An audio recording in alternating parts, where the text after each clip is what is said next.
जय माता दी।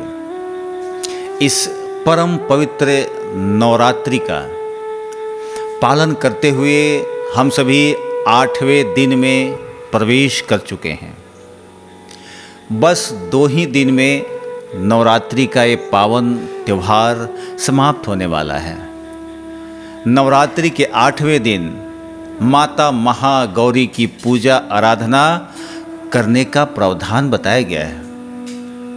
देवी महागौरी अपने नाम के अनुरूप ही अत्यंत सुंदर, पवित्र और माता के स्वरूप में विराजमान है। उनका वर्णन गौड़ है, इसलिए इन्हें गौरी कहा जाता है। नवरात्रि के 8वें दिन ऐसी परम पावन, पवित्र, मंगलमय, तेजोमय और अत्यंत सुंदर, सात्विक महागौरी माता की पूजा आराधना करके मनुष्य अपने जन्मों जन्मों के बंधनों को मुक्त कर सकता है। सभी पापों से मुक्त होकर भगवान की शरण में सर्वोच्च गति प्राप्त कर सकता है। तो चलिए, आज नवरात्र के 8वें दिन हम सभी महागौरी की कथा का श्रवण करते हैं। कथा श्रवण के पश्चात अगर आपको आज की कथा अच्छी लगे तो इसे लाइक कीजिएगा, हमारे चैनल को सब्सक्राइब कीजिएगा और इसे दूसरों को भी शेयर करना मत भूलिएगा। हमारा हर वीडियो आप तक पहुंचे, इसके लिए सब्सक्राइब करना ज़रूरी है। तो चलिए, आज की कथा आरंभ करते हैं। पिछले वीडियो में हमने देखा कि देवी पार्वती ने शुंभ तथा निशुंभ नामक दैत्यों का वध करने के लिए एक ऐसा रूप धारण किया था जिसमें उनका रंग अंधकार जैसा काला हो गया था।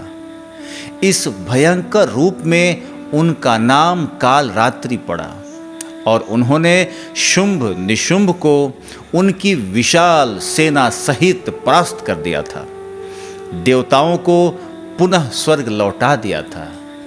जब देवी काल रात्रि अपने कार्यों को पूर्ण करके अपने पति भगवान शिव के पास कैलाश लौटी तो उनकी काली त्वचा देखकर भगवान शिव ने उपहास में उन्हें काली कहकर संबोधित किया। और तब काल रात्रि ने यह विचार किया कि उन्होंने ये रूप केवल दानवों को मारने के लिए लिया था, अतः अब उन्हें इस रूप को त्याग कर पुनः अपने सुंदर स्वरूप में वापस आ जाना चाहिए। उन्होंने अपने इस त्वचा को दूर करने के अनेक प्रयास किए, लेकिन वो निष्फल रहे।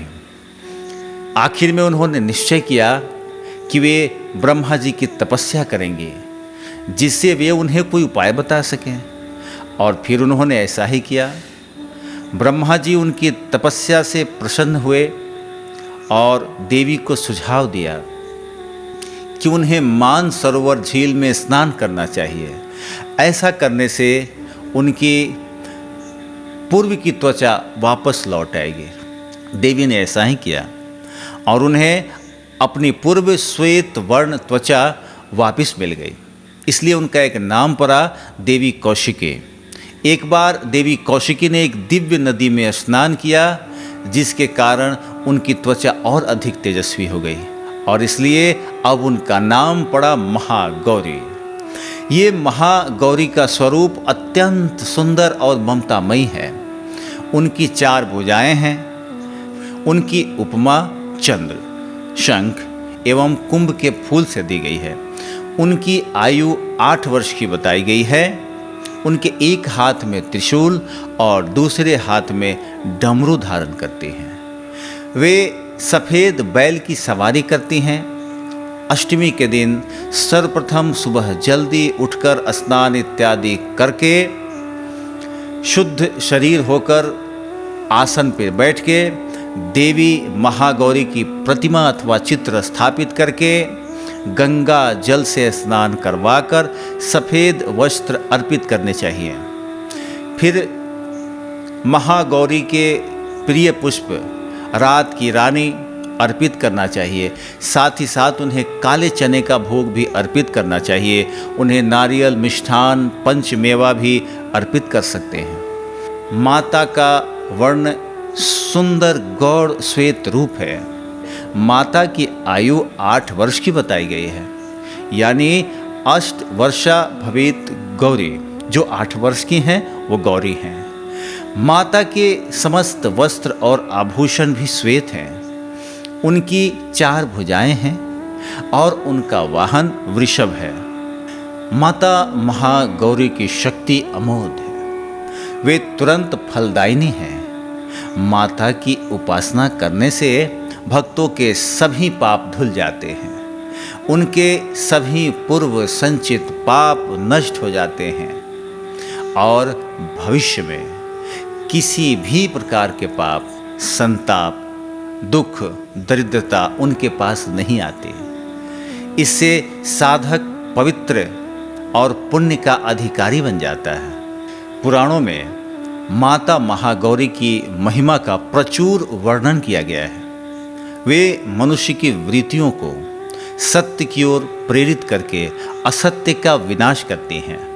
इसलिए प्रत्येक मनुष्य को सच्चे भाव से इनका पूजन करना चाहिए। नवरात्र में अष्टमी का दिन सबसे विशेष माना गया है। इस दिन कन्या पूजन तथा बड़े ही प्रेम पूर्वक इन्हें प्रसाद खिलाने का विशेष विधान है। कन्या पूजन के लिए 2 से 10 वर्ष की कन्याओं का चयन किया जाता है। ऐसा कहा जाता है कि 2 वर्ष की कन्या कुमारी, 3 वर्ष की कन्या कुमारी त्रिमूर्ति, 4 वर्ष की कन्या कल्याणी, 5 वर्ष की कन्या निरोहिणी, 6 वर्ष की कन्या कालिका, 7 वर्ष की चंडिका, 8 वर्ष की शांभवी और 9 वर्ष की कन्या दुर्गा और 10 वर्ष की कन्या सुभद्रा मानी जाती हैं। इन कन्याओं की संख्या 9 होनी चाहिए, जो कि देवी जगदम्बा के 9 स्वरूपों को दर्शाती हैं। इन 9 कन्याओं के साथ साथ एक बालक को भी आमंत्रित किया जाता है, जो कि बटुक भैरव का रूप माना जाता है। महादेव देवी के सभी शक्तियों की सुरक्षा के लिए एक एक भैरव को नियुक्त करते हैं। इसलिए इस बालक का पूजा में होना आवश्यक है और परंपरा के अनुसार इस प्रकार कन्या पूजन करने से सभी फल प्राप्त होता है। इनका पूजन करें, भोजन प्रसाद खिलाएं और भगवान को अर्पित करें। इससे देवी अधिक प्रसन्न होती हैं। तत्पश्चात उन्हें भेंट या उपहार भी आप दे सकते हैं। बनारस के पंचगंगा घाट पर देवी महागौरी का एक सुप्रसिद्ध मंदिर स्थित है, जहां पर नवरात्रि के 8वें दिन लाल चुनरी तथा फूल अर्पण करने का विशेष विधान है। लोगों का कहना है कि नवरात्रि में अष्टमी के दिन माता के दर्शन करने से सभी पाप नष्ट हो जाते हैं। तो ये थी नवरात्र के 8वें दिन देवी महागौरी की विशेष पौराणिक कथा और उनसे जुड़ी हुई कुछ रोचक जानकारियाँ। अगर आपको हमारी यह नवरात्रि की कथा यानी अष्टमी की महागौरी की कथा अच्छी लगी हो तो आप हमारे वीडियो को लाइक करें, शेयर करें और हमारे चैनल को सब्सक्राइब करें। कल हम सभी नवमी की कथा यानी माँ सिद्धिदात्री की कथा का श्रवण करेंगे। आप सभी को एक बार फिर से नवरात्रि अष्टमी की ढेर सारी शुभकामनाएं। बोलिए महागौरी मैया की।